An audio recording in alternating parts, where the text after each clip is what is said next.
changes at the federal level and the reduction of the subsidies and that kind of thing was pretty problematic. We work closely with the Northeast Kingdom Council on Aging to help them support patients who are exploring insurance options in our community. And I think that relationship is really important as well as we navigate this. And I see us leaning harder into that in the next enrollment period, where a lot of people were caught off guard with Medicare Advantage dropping, that kind of thing. The other thing I just want to mention or say, and I know it's on our list of things that we're committed to, but I want to reiterate, we're very committed to providing even more transparency and communication to those patients impacted by this cost share issue. And we look forward to working with all of you on language or communication efforts that are consistent across the state of Vermont and supported by the Green Mountain Care Board. Thank you.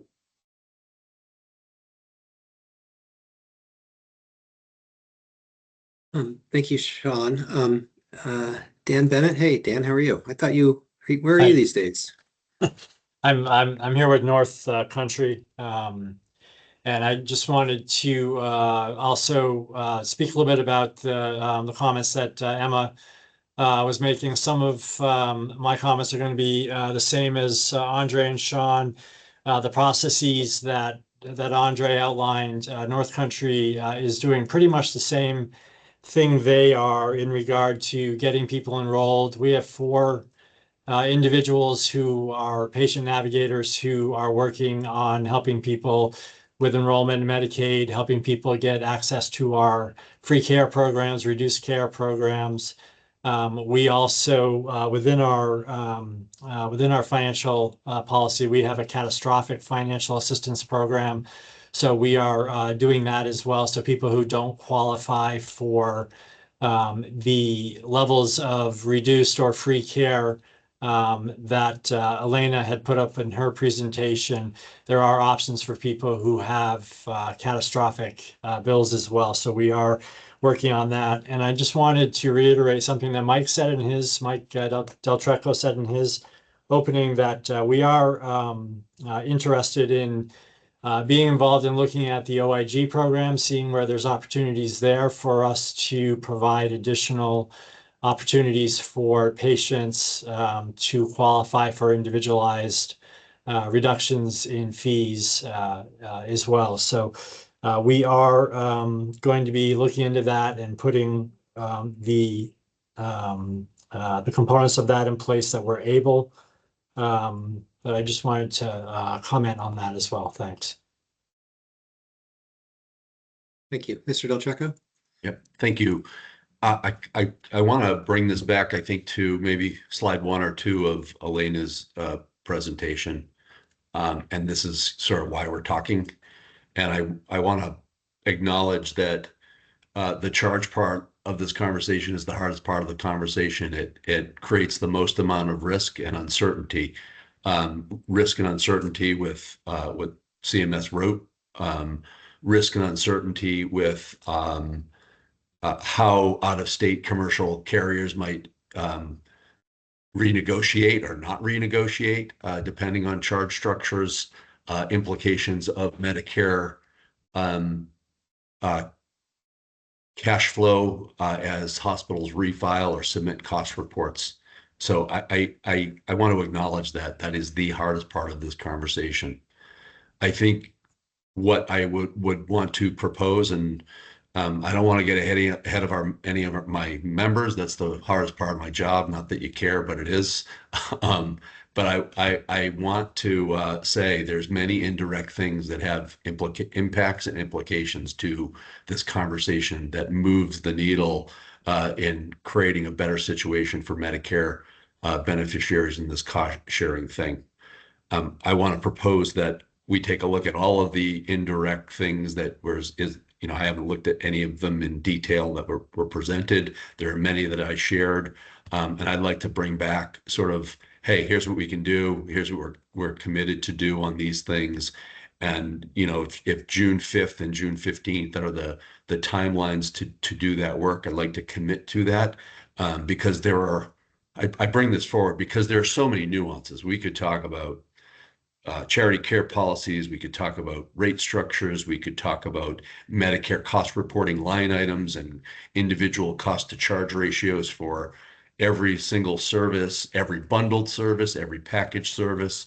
There's this notion that every charge master line item has a payment attached to it. Just not, that's not true. Some do, some don't. And I want to just bring that forward. Is that a palatable solution? And I'd work with, and I know this group comes together, but I'd work with Elena, Kirk, whomever offline to sort of analyze those and develop a reporting mechanism back to this group in June. I forget the date that was mentioned, but I'll just throw that out there. Yeah, I think the staff had suggested, I think June 5th and June 15th, a written submission timeline and then another board hearing. I think the idea was budgets are due July 1, so to the extent we can get the work done as much as possible before that, it'll provide everyone a little bit better, view as to where things could go on this issue. And I appreciate that. And I think we've actually made some pretty good progress already, more to do. But two quick questions, just so I understand it. When the critical access hospitals increase their charge masters, what are they doing it based on? Are they doing it based on Green Mountain Care Board rate decisions, or is it not connected to that? Well, for the past several years, it's been directly connected to those budget orders, and in many ways has taken some of the ability to negotiate with commercial carriers, because the order is this is what we will do. Whether that was the pure intent of it or not, that's been the interpretation on both sides, like both sides being hospitals and insurers. And that's been some of the challenges and issues. And then there are a whole host of rules that hospitals might go through when they look at charges. And Joe wouldn't mention some of them. Your contracts typically say if your charge is less than we pay, we're going to pay your charge. So you want them to be higher. And I know that this is going to be odd for me to say, a big focus and effort of our work over the last 3 or 4 years and isn't necessarily been charge master optimization. It's been operational efficiency and expense management.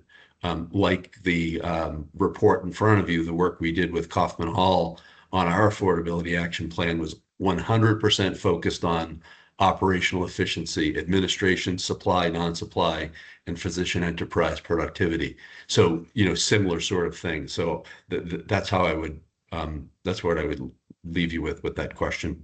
So when the care board does a rate decision for a critical access hospital, you're suggesting that the charge master goes up, the same, a commensurate amount. So does that mean that the discount off charges is remaining static? So if it's a 20% discount off charges the prior year and we give you 5%, is it 5% up and the 20% discount off charges stays?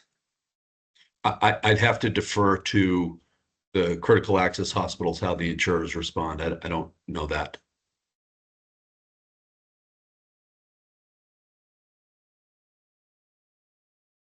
Typically, if it's a contract based on percent of charges, it's evergreen and that continues at the same percent of charges. Okay. So if charges go up, you get reimbursed more. Okay. So what about this concept? What if so essentially we're perhaps unknowingly regulating charge master when what we really want to regulate is the total commercial price. What if the care board reduced the charge master, but also reduced the discount off charges? Let's say your discount off charges is 1-to-1. So hypothetical example, right now you get a 20% discount off charges. Reduce your charges 20%, care board regulate reduction of charges 0. Could you say that one more time? Well, so right now your charge masters are higher than what you're getting paid by commercial because you have the discount off charges, right? And so there's some amount between your charge master and your actual discount off charges that we could get rid of if you had a 0% discount off charges with commercial. maybe for domestic insurers, and then I would ask, why are we doing that? Because again, as I said, the hardest part of this whole conversation is the intent of why we're reducing charges. Well, I guess I'd say twofold. It seems as though the charge masters don't reflect reasonable costs. So we'd be reducing the charge master to reflect a more reasonable cost, and at the same time ensuring hospitals don't lose commercial payment. I don't know that that's true. Either one of those, with maybe. So I don't know that that's true. Why wouldn't the latter be true? If the charge master went down and the discount off charges also went down, couldn't we net that out to a zero commercial difference? Well, I would say Cigna, United aren't going to negotiate that way. But in the past, and I don't mean to, like, I'm not trying to push back for argument's sake, but just trying to, in the past, the care board's budget orders that you received at the cause were deemed like this is what it is. And that's what happened in the past. Why would that be the case going forward?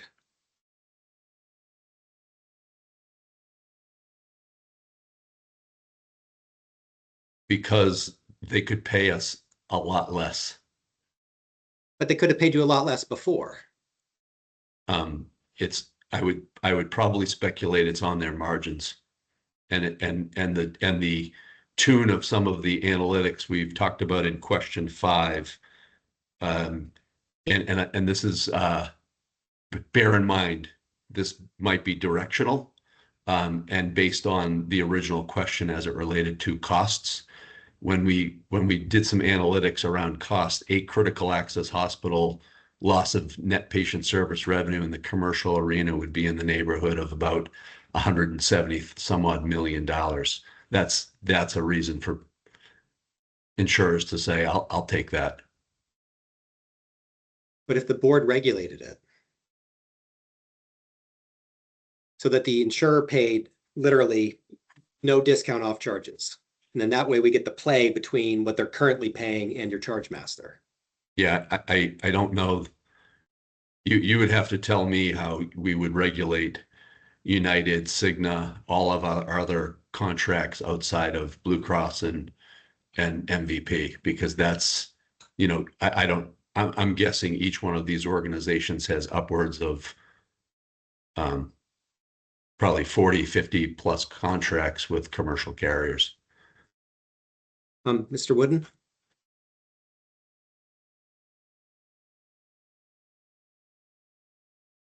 I can't hear you, Joe. I think you're muted.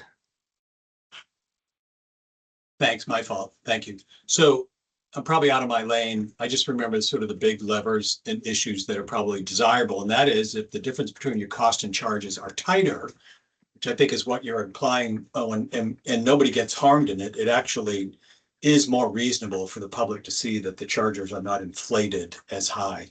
If you could guarantee that on the insurance payment side, we kept whole, you could actually reduce that delta, which would, in appearances would certainly be a lot better than somebody getting charged an exorbitant fee and only collecting a small portion. I think that's what you're getting at, right? Yeah, and I may have not stated that artfully, but yeah, that's exactly what I'm getting at. And at the end of the day, if it's a $0 difference to the commercial insurers, why would they say no?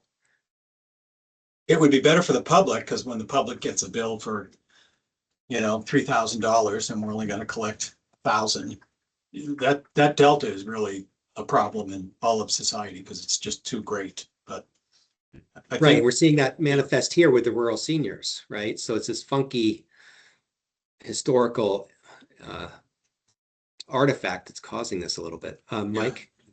Yeah, I would say I don't think it's a $0. I actually think they would save an immense amount of money and take it. And then secondly, I still remain concerned about the intent of why we're doing this. And because as I read the discussion from CMS, whether we know the person who wrote this or not, whether they're capable or not, I don't know. Our hospitals are at risk, and and I know that none of them want to be at risk for with CMS. Yeah, I mean, I don't, for what it's worth, a regulatory requirement would seem to negate hospital intent, and these are intent-based statutes. So, I mean, it's complying with the state regulation would seem to move it away from some sort of intent issue. And I think the CMS letter certainly allows that the charge master should reflect reasonable costs. So if the charge masters don't, I think their letter actually says that that should be what happens. We should rationalize them so that they are consistent with reasonable costs. Sean? Yeah, thank you. I think it's difficult for me to opine on an idea emergently in a conversation like this without really fully understanding what the potential ramifications or impacts would be to our hospitals. And the thing that immediately came to my mind is that we're already moving towards different payment methodologies over the next 2 years. It feels a little, and we talk about the chaos and the amount of change happening to our system already, introducing another idea or model into that mix right now, it just gives me a great pause. And I appreciate what you're trying to do, Chair Foster, and you're looking for a fix that could be immediate and rapid to implement. But I think in the context of everything we're trying to accomplish within transformation, payment reform, it just gives me pause and caution. And that's beyond just the regulatory considerations at the federal level. The last thing I want to do is go to jail. And I was thinking during some of the questions you were asking earlier around the CMS letter and questioning what it really means. I was wondering, would it be possible for the Greenmount Care Board to reach directly out to CMS and invite one of their leaders into this conversation to have with us to try to get at some of those questions and what the impact may be? I don't really see a problem with asking them to do so. And for just so you know, it might be helpful. CMP and FCA are civil, just so you can sleep tightly tonight, Sean.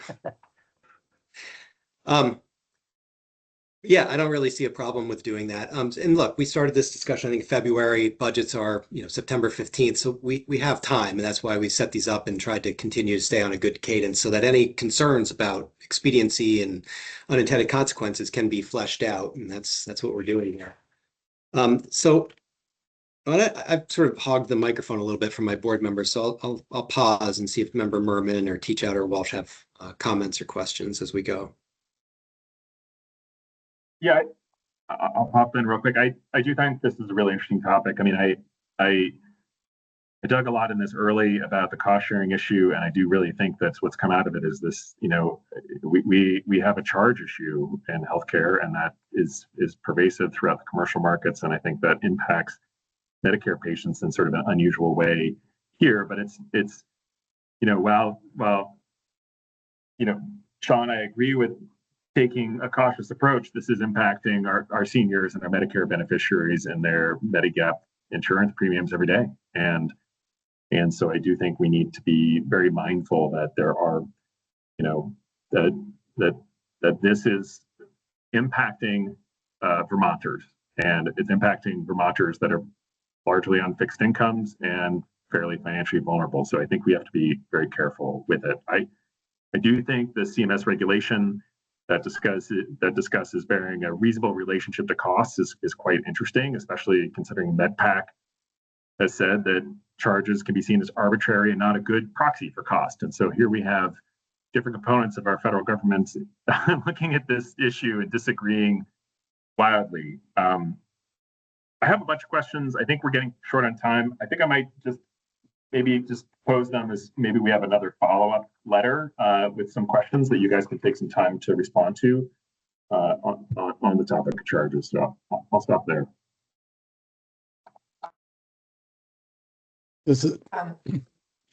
Go ahead, Tom. Well, thank you, Sarah. Yeah, just a quick comment. I agree with Member Merman. The relationship between charges and costs and prices seems wildly distorted across the country and here in Vermont. And here in our state, where we have a lot of patients who receive care, outpatient care at cause, it matters more than other places. And the harm, Chair Foster started off early in the meeting talking about the goal is no harm to Vermonters and to cause. Well, we have Vermonters being harmed currently, and we're talking about potential harm to cause. So trying to think about how do we minimize harm in each place. What I'd like to know better is how common is this situation where there's a Medicare beneficiary without Medigap or other supplemental care at these hospitals? How many people are being impacted in that way? Who are the most vulnerable? And which services generate the largest beneficiary exposure? And are there things we can do in those two specific instances that would minimize harm to Vermonters quickly? Because if we focus only on those two areas, rather than the entire breadth of the situation, we would be minimizing any harm to hospitals. I appreciated the discussion about financial assistance. I'll be honest, I do not know each hospital in Vermont's, their financial assistance policy, screening, or eligibility. I do know from prior work that there's a lot of variability in how those operate. And some of them ask pretty intrusive questions about assets, about credit reports, things that go beyond any one person's pride about whether they would want to pay the bill or not, but their privacy. So I'm also interested in exploring with a follow-up letter with some way that doesn't put anybody on the spot. If hospitals would share their financial assistance policies, their eligibility and screening forms with the board. Be interested to see if we could align disclosure information that we've talked about here with those forms. And that's all. I see a hand raised. Susan? Hi, I'm Susan Cabral. I am the Director of Revenue Cycle at Grace Cottage. To answer your question, Member Walsh, we all have a very consistent charity-free care policy based on Act 119, which what we ask for from patients is across the board the same information and much less intrusive than it used to be.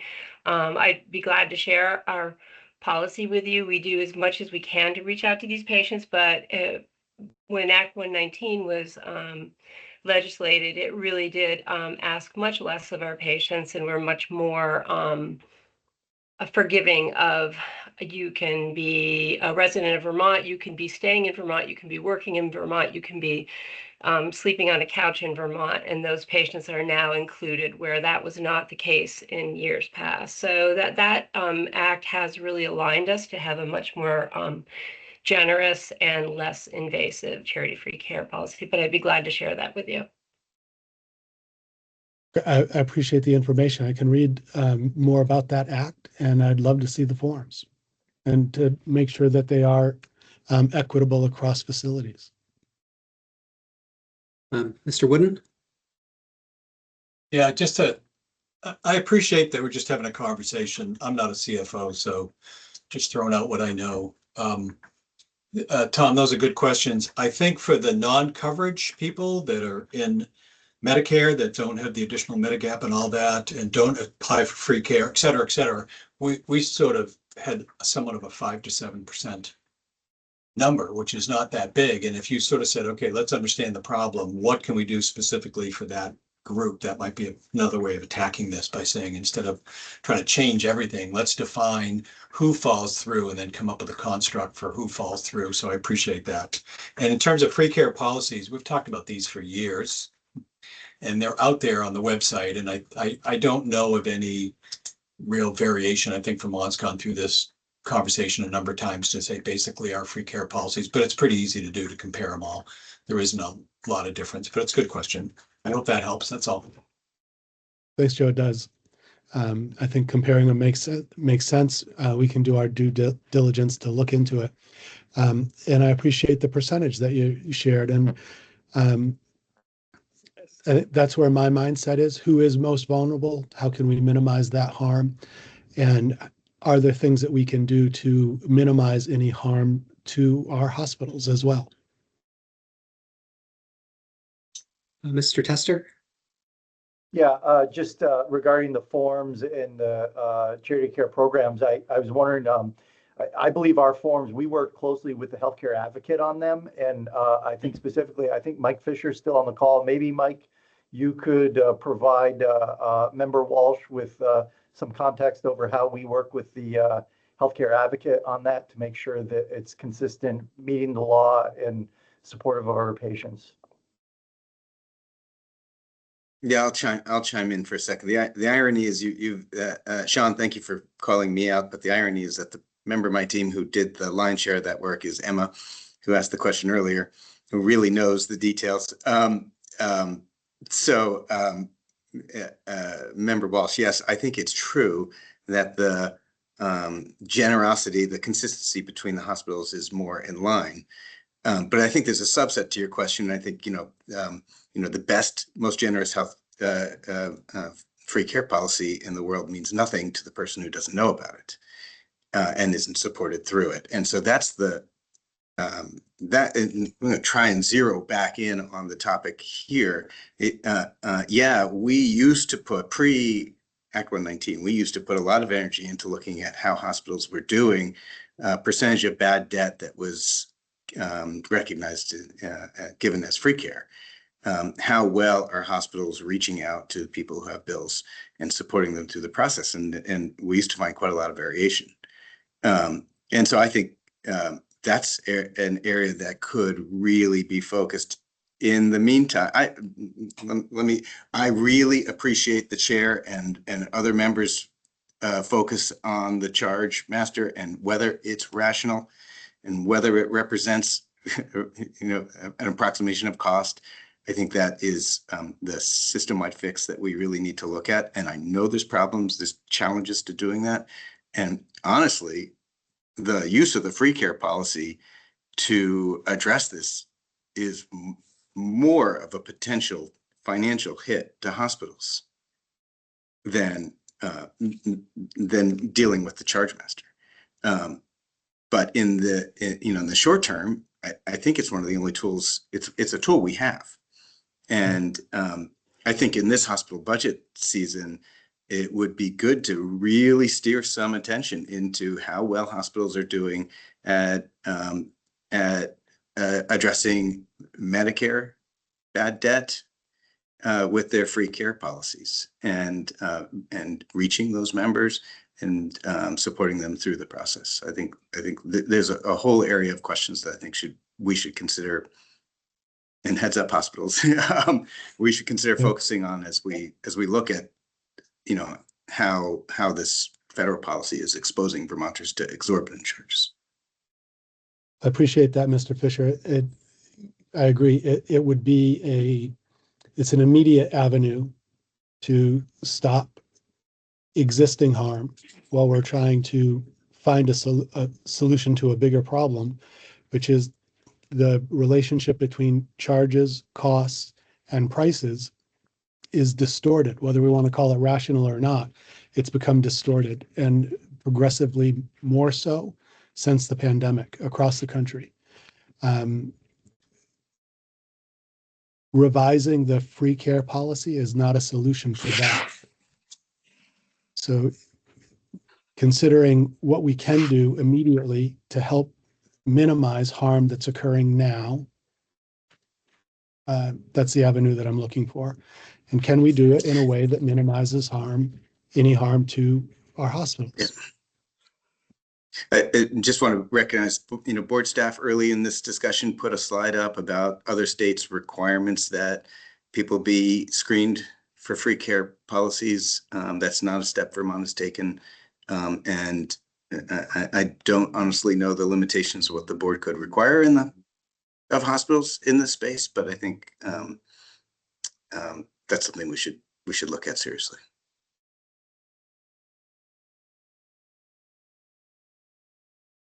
Member Walsh, anything else?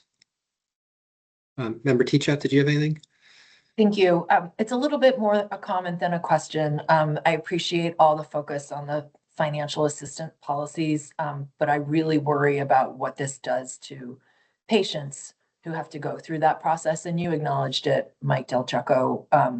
You know, people want to be able to pay their bill and they don't want to have to go through bad debt collection and all kinds of other things in order to get their bill either, you know, relieved or turned into a payment program or many of the other things that happen with these financial assistance policies.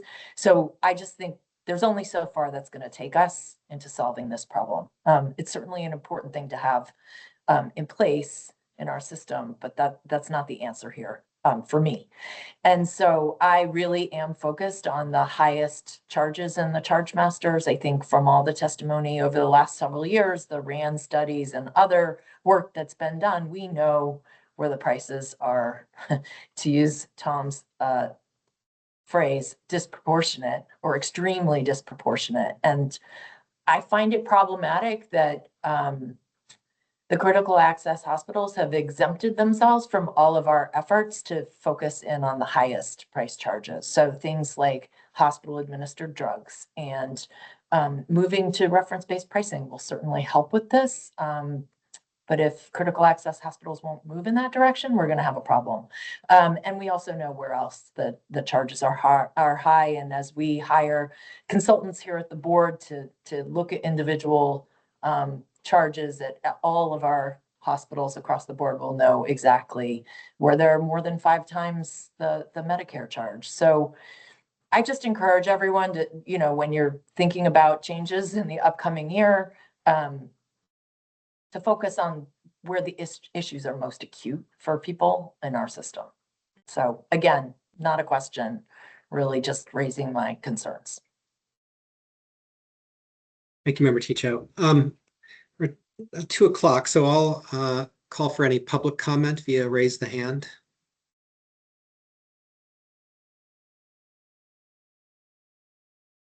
Walter? Thanks, Owen. Once again, the camera's turned off. Tom and Sarah pretty much told my comments. They pretty much echoed what I was going to say about all of this. But I can tell you, as someone who has had to negotiate the price of his own life, in other words, if you don't pay this price, you die. I can tell you what it's like to go up against a hospital charge master. So I appreciate the board members taking this on. I can tell you what it's like to be in medical debt, and I can tell you what it's like to have debt collectors calling you. This is a problem that cannot be underestimated. It's a problem that's unique to America and America's healthcare system. It's a problem that is throughout the nation and Vermont, and every day patients are dealing with this. So I'll just leave it at that, but I can tell you what it's like. And I was not given a choice of financial assistance. We are a means-tested society, and I was above that particular means test at the time.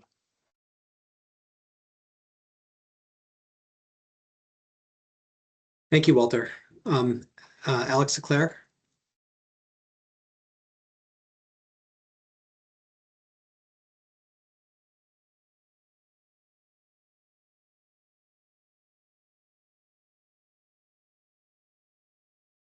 Alex, are you there?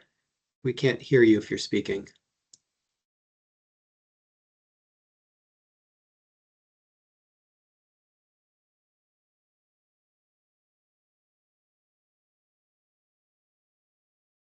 All right, Alex, we'll come back to you in a minute and see if you're there. So I think that June 5th date makes sense to continue these discussions. We are honing in on a couple particular issues. I think we're narrowing some issues, and I think there's some action steps we can take. Certainly, the transparency effort is a good first step. Certainly, the free care and bad debt policy and disclosure of that and screening for that is a really good step. And I would also suggest that looking at the disproportionate charges to costs on the ones that are most disproportionate might be additionally something that's manageable and more immediate. I think, Mr. Delcheco, when you and I spoke at Rural Health Caucus, I think, I don't know if we were positing or assuming or whatever we were doing, but we thought this could be a case where there's certain charges that are more excessive on some service lines and a lot of others are not so bad. So maybe there's opportunity to start looking at those and also to start discussing with some of the carriers whether or not if they paid the same net amount of money with a lower charge, but a lower reduction of charges too, on certain services, that could get at this problem pretty well. We are hoping and driving towards a provider-led solution. I think that would be most optimal, and we appreciate you working hard to get to that, as you do have a lot of other things with you. I think Walter's comment sort of balances this discussion in that, I'm hearing from the critical access hospitals, look, there's risk. We don't want unintended consequences. We're nervous. There's stuff coming at us. There's financial considerations. And we hear on the patient side very much just as well, this is certainty that we're going to be paying a lot of money that perhaps we don't need to. And so just balancing that and finding the right options at this time, I think is really, really important. And I do view it as a hospital sustainability risk.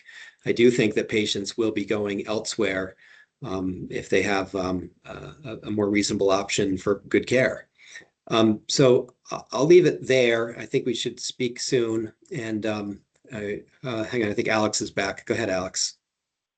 Hi there. Can you hear me now? We can. All right. Is it true that the Medigap plans, all of them pay the excess charge? I think it's just 2. And I'm pretty sure our state hasn't allowed Medicare beneficiaries to go without medical underwriting to switch into one of those 2 plans.